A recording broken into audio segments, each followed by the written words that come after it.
Hello students, welcome to your channel target semester. This is your educator Simran. लेकर आई हूँ आपके साथ ही कई सारे वीडियोस पहले ही कर चुके हैं। आज फिर से आई हूँ लेकर पब्लिक फाइनेंस के एमसीक्यू क्वेश्चंस, जिसमें 100 क्वेश्चंस हम लोगों ने ऑलरेडी सॉल्व कर चुके हैं। जो भी बच्चे उन सब वीडियोस को नहीं देखे हैं, उन प्लेलिस्ट बना है टारगेट सेमेस्टर पे, जाके जरूर से देख लें, ठीक है। वहां पर आपको 101 से लेके पूरा 100 एमसीक्यू मिल जाएंगे। 100 क्वेश्चन तो ऑलरेडी हम लोग कर चुके हैं। आज हम लोग जितने कम टाइम में जितने ज्यादा हो सकते हैं उतने क्वेश्चंस आज हम लोग सॉल्व करेंगे आपके साथ, ठीक है। So welcome you all, hope आप सब कोई अच्छे हैं। चलिए स्टार्ट करते हैं हमारे पहले क्वेश्चन से बिना टाइम वेस्ट किए एकदम। चलो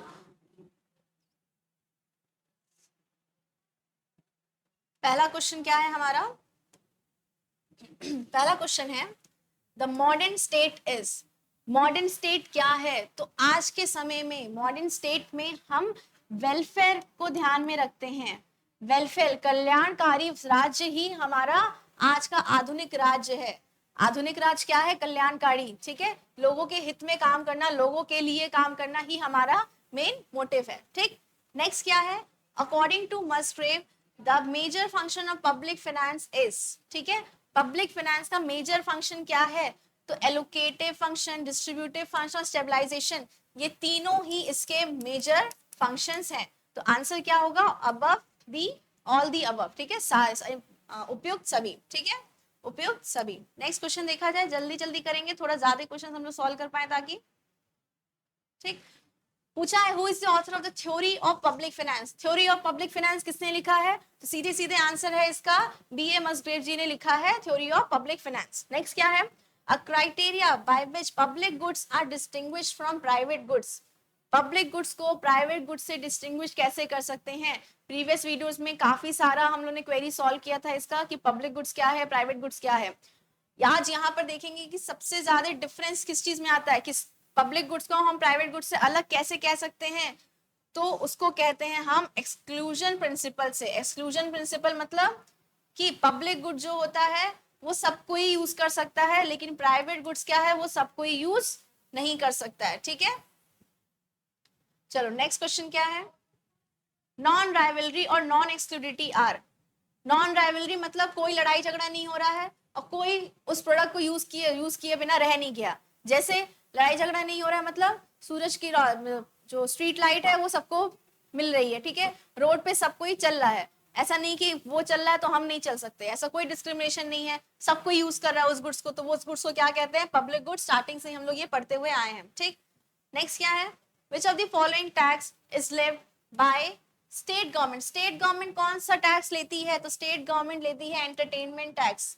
entertainment tax is taken by state government, ठीक। चलो नेक्स्ट क्या है?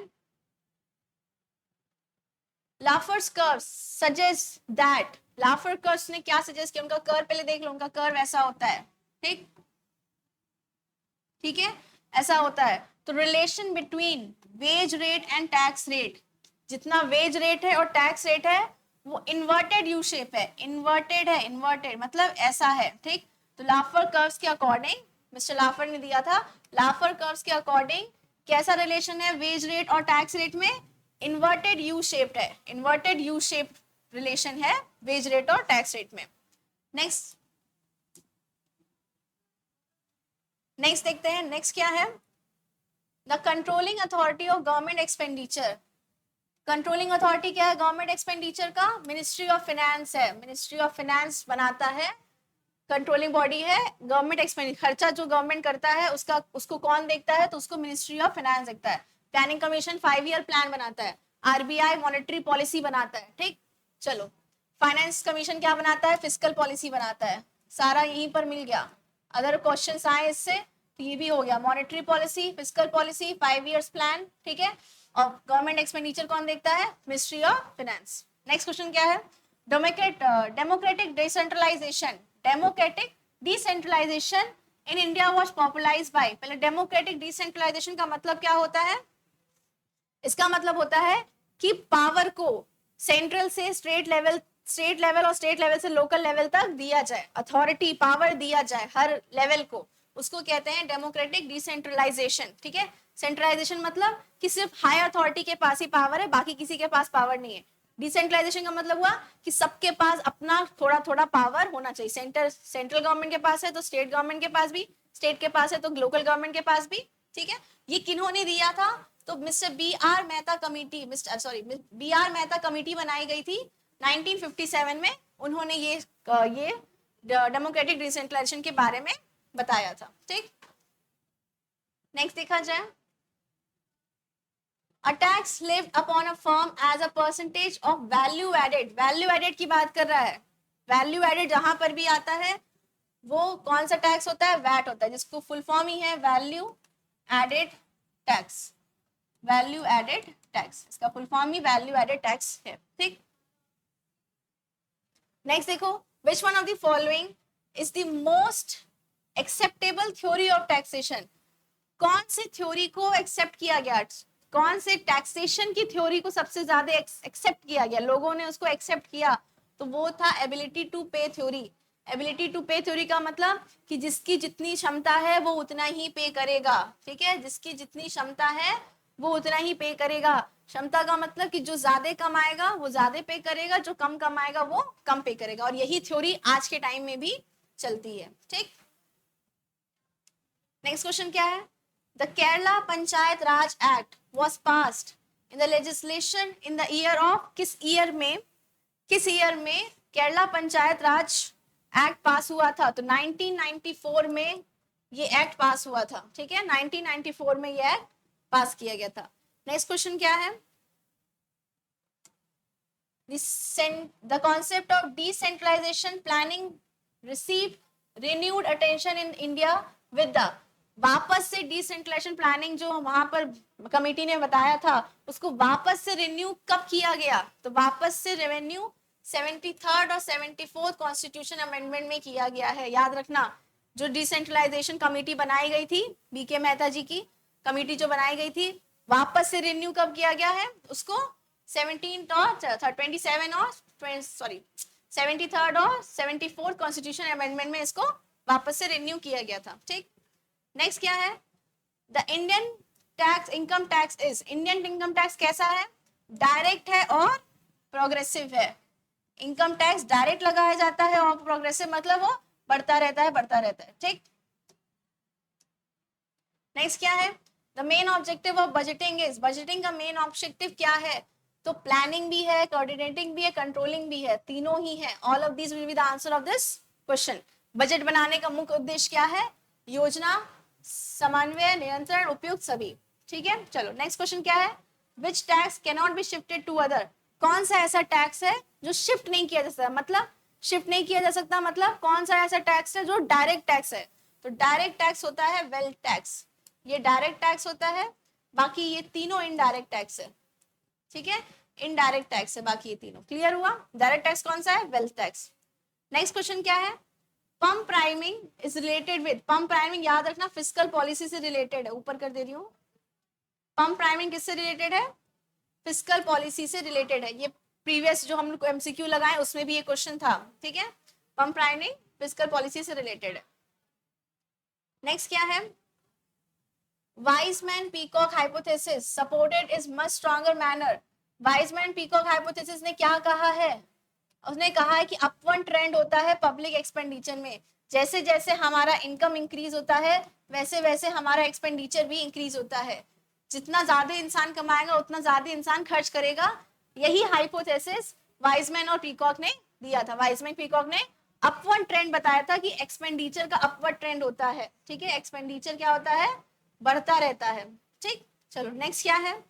A theory of fiscal policy derive from, fiscal policy की थ्योरी डिराइव कहां से की गई है? तो फिस्कल पॉलिसी की डिराइव की गई है वेलफेयर से। फिस्कल पॉलिसी गवर्नमेंट बनाती है और गवर्नमेंट किसके लिए बनाती है? हमारे समाज के लिए बनाती है, समाज के कल्याण के लिए बनाती है। तो देश के वेलफेयर के लिए, कल्याण के लिए जो थ्योरी बनती है उसको क्या कहेंगे? Fiscal policy. चलो नेक्स्ट क्या है? Fiscal federation. फिस्कल फेडरेशन क्या है? फेडरेशन मतलब होता है सबको सबको इक्वली वो चीज मिलना चाहिए। तो division of economic function and resources among different layer of government. Federation का मतलब ही होता है कि सबको बराबर तौर से चीजें मिलनी चाहिए, जिसका जो हक है वो उसको मिलना चाहिए। तो डिवीजन ऑफ इकोनॉमिक फंक्शन जो फंक्शन करना है, स्टेट को क्या करना है, सेंट्रल को क्या करना है, जो रिसोर्सेज हैं, स्टेट के पास जो रिसोर्सेज मिलने चाहिए, कुछ कुछ सेंट्रल के पास मिलने चाहिए, उन डिफरेंट मतलब वही अलग अलग लेयर में, अलग अलग डिफरेंट गवर्नमेंट्स में जो चीजें मिलनी चाहिए, डिवाइड होनी चाहिए, उसी को क्या कहते हैं, फिस्कल फेडरेशन। ठीक, नेक्स्ट क्या है, विच one of the following is an optional function in government. Optional function कौन सा है, किसको कहेंगे ऑप्शनल है, डिफेंस तो जरूरी है भाई, रखना ही पड़ेगा, लॉ एंड ऑर्डर भी रखना पड़ेगा, ओल्ड एज सिक्योरिटी ऑप्शनल है भाई, आपको करने का मन हो तो ये करो वरना मत करो, कोई बात नहीं। ठीक, नेक्स्ट क्वेश्चन क्या है, यही देख लेते हैं। Principle of sound finance, sound finance की बात की गई है। साउंड फाइनेंस तब होगा जब गवर्नमेंट ज्यादा खर्चा करेगी, गवर्नमेंट ज्यादा खर्चा करेगी तो अच्छा होगा, नहीं, गलत बात। कम खर्चा करेगी तब ज्यादा अच्छा होगा, कम खर्चा करेगी तो ज्यादा अच्छा होगा। ठीक है, साउंड फाइनेंस का मतलब ये हुआ। और आगे का पहला हम लोग ऑप्शन भी देख लेते हैं। Revenue expenditure balance at minimum level, ऐसा भी नहीं है। ठीक, balance between tax and spending, ये भी नहीं है। ठीक है, क्लियर हुआ ये चीज। तो minimum government expenditure, sorry minimum government expenditure ही आंसर इसका होगा, प्रिंसिपल ऑफ साउंड फाइनेंस का।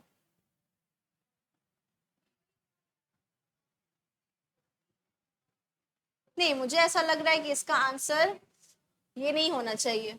Principle of sound finance, sound finance कब होगा, जब हम टैक्स कितना ले रहे हैं और कितना खर्च कर रहे हैं उसके बीच में बैलेंस बना रहे हैं, कितना ले रहे हैं कितना खर्च कर रहे हैं उसके बीच में बैलेंस बना रहे हैं, वो साउंड फाइनेंस होगा। ओके, ठीक है, थोड़ा कंफ्यूजन हो गया था अभी।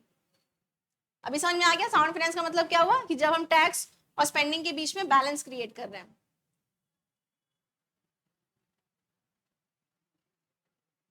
चलो नेक्स्ट क्या है, प्राइवेट गुड्स। अब प्राइवेट गुड्स की बात की गई है, मतलब उसका अपना एक आइडेंटिटी होगा, एक्सक्लूसिव प्रिंसिपल होगा, मतलब हर कोई उसको यूज नहीं करता है। ठीक है, राइवलरी आ सकता है कि एक को यूज करने को मिला, दूसरे को नहीं यूज करने को मिला।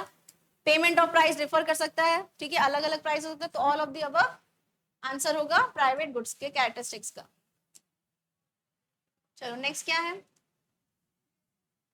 Most important aim of fiscal policy. Fiscal policy का सबसे इंपॉर्टेंट एम क्या है, इकोनॉमिक डेवलपमेंट, सीधा सीधा इकोनॉमिक का डेवलप करना ही सबसे मेन पॉइंट है फिस्कल पॉलिसी बनाने का। ठीक, market failure refers to the situation when, market failure कब होता है, जब मार्केट डज नॉट फंक्शन, नहीं। Market solution occur if government intervene, नहीं। Social efficiency is not achieve, नहीं। Perfectly competition from firm, P is greater than MC। बताओ जल्दी answer क्या होगा इसका।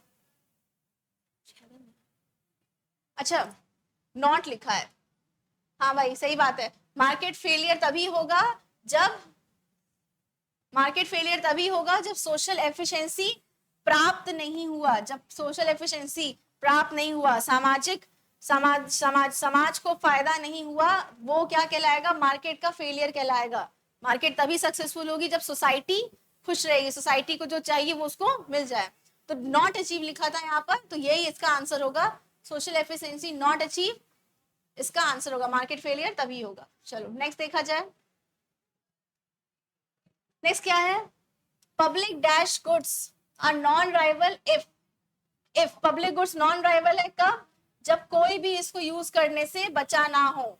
सम people can not be prevented from consuming it, कुछ लोग को इसका सेवन करने से रोका नहीं जा सकता, वो क्या कहलाता है, पब्लिक गुड्स। मतलब हर कोई डिफेंस की सेवा लेगा ही, उसको एक की रक्षा करता ऐसा नहीं दूसरी की रक्षा नहीं करेगा। स्ट्रीट लाइट मिल रहा है सबको मिल रहा है, रोड है तो रोड सबके लिए। ठीक है, ये सब क्या हो गया, पब्लिक गुड्स के एग्जाम्पल। कोई भी इससे बच नहीं सकता, मतलब कोई भी इसका बच नहीं सकता का मतलब कि कोई इसको यूज करने से रोका नहीं जा सकता।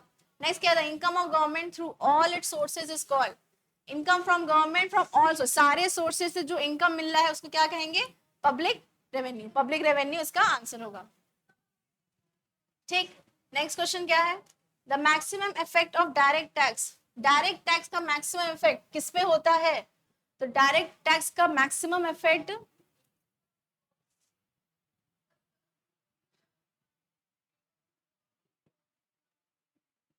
चलो क्या कर रहे थे हम लोग, बात कर रहे थे maximum effect of direct tax. Maximum effect किस पे होता है, इनकम पे होता है। डायरेक्ट टैक्स का सबसे ज्यादा असर किस पे होता है, इनकम पे होता है। जितना इनकम कोई कमाया उतना उसको डायरेक्ट टैक्स देना पड़ेगा। ज्यादा कमाएगा ज्यादा टैक्स देगा, कम कमाएगा कम टैक्स देगा। अब वांचू कमेटी 1971 में, याद रखना ये भी एक क्वेश्चन बन सकता है कि किस ईयर में ये कमेटी आई थी। 1971 में वांचू कमेटी आई थी, जिसने कहा था, किसके बारे में बात की थी, किसके बारे में बात की थी, डायरेक्ट टैक्स के बारे में बात की थी।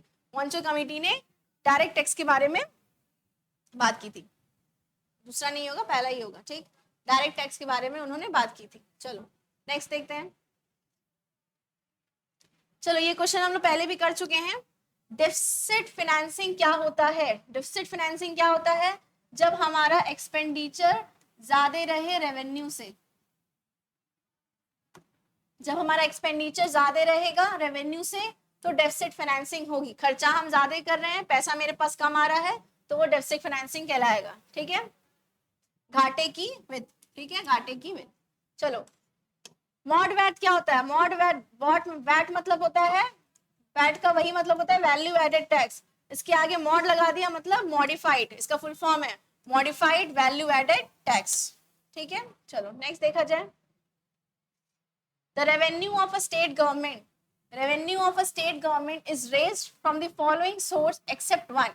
किसी एक को छोड़ के स्टेट गवर्नमेंट उस जगह से टैक्स लेता है या उस जगह से रेवेन्यू इकट्ठा करता है। तो एंटरटेनमेंट, अभी पीछे ही पढ़े, एंटरटेनमेंट टैक्स कौन लेता है? स्टेट गवर्नमेंट ही लेता है। एग्रीकल्चर इनकम टैक्स भी स्टेट गवर्नमेंट लेता है। लैंड टैक्स भी, लैंड रेवेन्यू भी स्टेट गवर्नमेंट को ही आता है। एक्सपेंडिचर टैक्स जो होता है, जो इसका आंसर है, इसको छोड़ के बाकी सब स्टेट गवर्नमेंट इसका टैक्स लेता है। क्लियर है? तो आंसर क्या हुआ? Expenditure tax. नेक्स्ट क्वेश्चन क्या है? The finance commission does all the following function except one.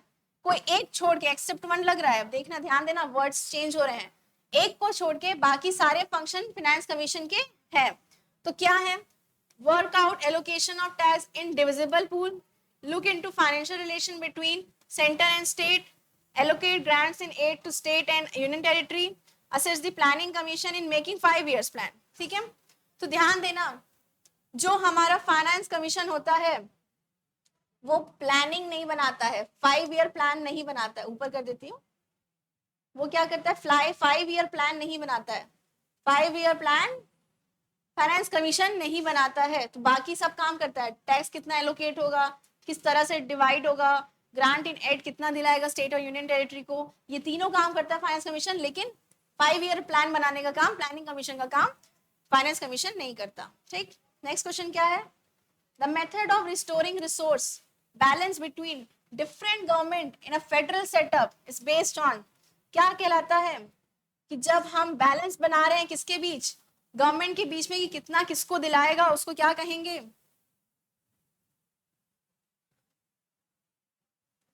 उसको क्या कहेंगे, जल्दी बताओ। टैक्स शेयरिंग भी हो रहा है, ग्रांट इन एड भी दिया जा रहा है, लोन भी दिया जा रहा है। आंसर क्या होगा? All of the above. चलो नेक्स्ट क्वेश्चन क्या है? Finance commission determine, finance commission determine करता है किस चीज को? फाइनेंस कमीशन डिटरमाइन किस चीज करता है?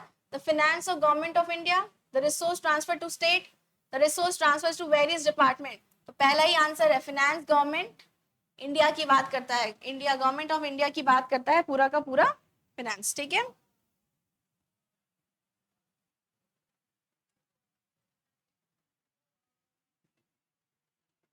ठीक है, चलो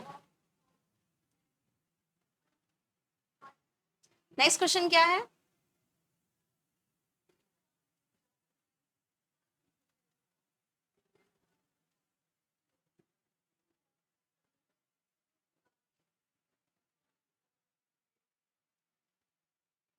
चलो नेक्स्ट क्वेश्चन क्या है?